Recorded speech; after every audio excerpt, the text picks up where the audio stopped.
அனைவருக்கும் இனிய வணக்கங்கள். நான் உங்கள் ஆசான் வல்லரசு தினேஷ் ராஜா. நாம் இந்த சீரீஸில் 6, 8, 12ஆம் பாவத்தின் பற்றிய சில சூட்சமமான பரிகாரங்கள் பார்த்துக்கிட்டு இருக்கோம். ஸோ ஒரு சில ஜாதகங்களில் பார்த்தீங்கன்னா 6ஆம் அதிபதி 8ஆம் அதிபதி சேர்ந்து ஒரு பாவத்தில் இருக்கும், 8ஆம் அதிபதி 12ஆம் அதிபதி சேர்ந்து ஒரு பாவத்தில் இருக்கும். சில ஜாதகங்களில் 6, 8, 12ஆம் பாவத்தின் அதிபதிகள் ஒரே பாவத்தில் இருக்கும். இந்த மாதிரி உட்காரும்போது அந்த பாவம் சம்மந்தப்பட்ட உடல் உறுப்பில் நிச்சயமாக ஒரு சர்ஜரியோ ஒரு மெடிக்கல் காம்ப்ளிகேஷன்ஸோ வரும். அதுக்கு நீங்கள் என்ன பண்ணணும் அப்படின்னு சொல்லி பார்த்தீங்கன்னா, அந்த பாவம் என்ன உடல் உறுப்பை குறிக்குதோ அது சம்மந்தமான மெடிக்கல் செக்கப்பை நீங்கள் அடிக்கடி எடுத்துக்கணும். அல்லது அது சம்மந்தமான நோயாளிகளுக்கு ஏதாவது ஹெல்ப் பண்ணுங்கள். இந்த கிரக சேர்க்கைகள் ஒருத்தங்களுக்கு 10ஆம் இடத்துல இருந்தால் முழங்காலில் பிரச்சனை வரும், 4ஆம் இடத்துல இருந்தால் லங்ஸில் பிரச்சனை வரும், 5ஆம் இடத்துல இருந்தால் வயிற்றில் பிரச்சனை வரும். அப்போ என்ன பண்ணணும்? உடனே வயிறு சம்மந்தமான பிரச்சனை இருக்கிறவங்களுக்கு மருந்து மாத்திரை வாங்கி உதவி செஞ்சுருங்க.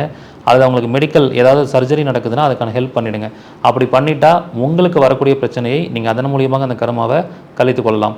இந்த மாதிரியான சூட்சம பரிகாரங்களை பற்றி நான் வகுப்பில் சொல்லிக் கொடுக்க போகிறேன்.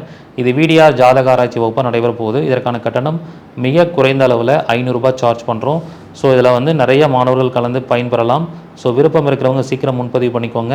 முதல்ல ஜாயின் பண்ணக்கூடிய 200 நபர்களுக்கு மட்டுமே அனுமதி. நன்றி, வணக்கம், வாழ்க வளமுடன்.